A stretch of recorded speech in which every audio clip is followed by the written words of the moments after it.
the floodgates were reopened to the importation of Chinese transformers, and as of last month, we now have 449 Chinese transformers in the grid. Who knows how many of those could be remotely shut off? Talk about what you mentioned about the groups attacking the electrical substations, because we've seen reports on this. I think it happens so much now that most media don't even cover it really. I mean, I'm guilty of that to an extent as well, because it's happening so often.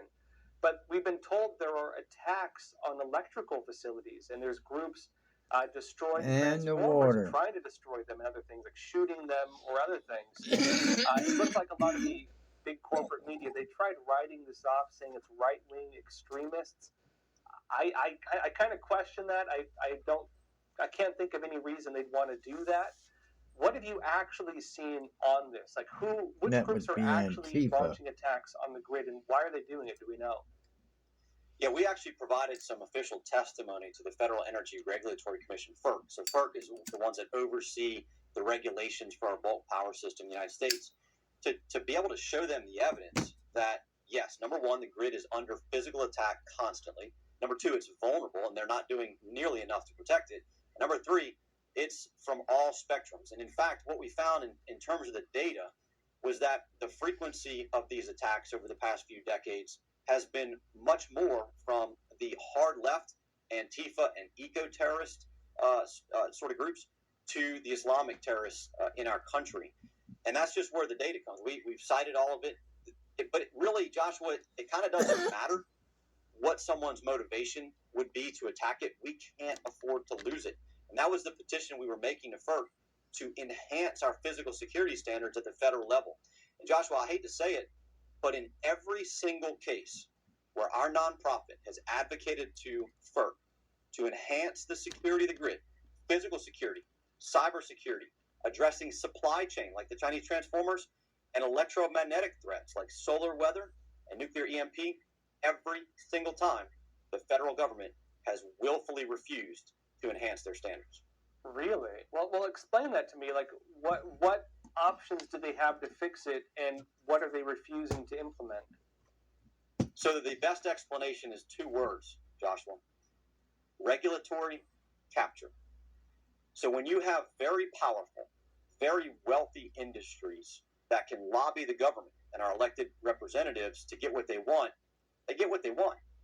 And in many cases, the industry generally pushes back. And look, Joshua, I don't necessarily blame him for wanting to push back against regulation. In fact, in some ways, they're in an impossible position when you look at the number of regulations that the government places on. You think about the EPA restrictions that are being placed on electric utilities right now, that are putting them out of business, that are crushing the fossil fuel industry. That's a problem for our national security. We may have blackouts because of our own government regulations before we have blackouts because of physical or cyber attacks. However, when it comes to security, the industry has generally pushed back on anything that would mandate that they take more aggressive steps. And so it's really going to be up to the states, because the federal government has refused. They've been effectively captured by that very, very powerful lobby. Well, it seems like we're creeping towards a very serious possible, I don't know, you call it electronic terrorism attack, or an attack from another country. And, this is something I've been watching for a long time. I remember in the early days of the internet, people were talking about hackers and the possibility of someone launching releasing an internet virus that would shut down things. We saw, for example, with the centrifuges in the Iranian, nuclear facilities, that they were able to use this Stuxnet virus to take control of centrifuges that were not even connected to the internet, speed up the fans, and physically destroy them. We've seen, for example, Russian cyber attacks on Estonia against critical infrastructure, which preempted, Russian invasion and, going back a few decades. We've seen, for example, Russian sleeper agents during the Cold War whose alleged assignments would have been to poison the water supply and attack the electric grid. We also know that terrorist groups actively think of how to target dams and other things like that. Now, what we're not thinking about, though, is how, for example, new era type technologies could affect all of this. For example, I'm sure we've all been watching the war in Ukraine, and we're seeing that one of the most prolific weapons now appears to be these little drones, and they're just dropping bombs with drones. We see, for example, that new era type weapons used by terrorist groups, such as guns with just cell phones on top working as the targeting mechanisms, can work as like gun turrets. And you see very low tech solutions that are implementing these types of things. The solution on the other side is police departments, militaries looking at targeted EMP weapons. And so electromagnetic pulse to even take out individual drones or individual weapon systems is also becoming more common. And then when we deal with the idea as well of like artificial intelligence and the idea that someone could even make an AI that could create like self-replicating computer viruses or probe for openings within vulnerabilities within electronic systems. And you think like how many government systems are still running like Windows XP riddled with security holes because they don't even update it anymore.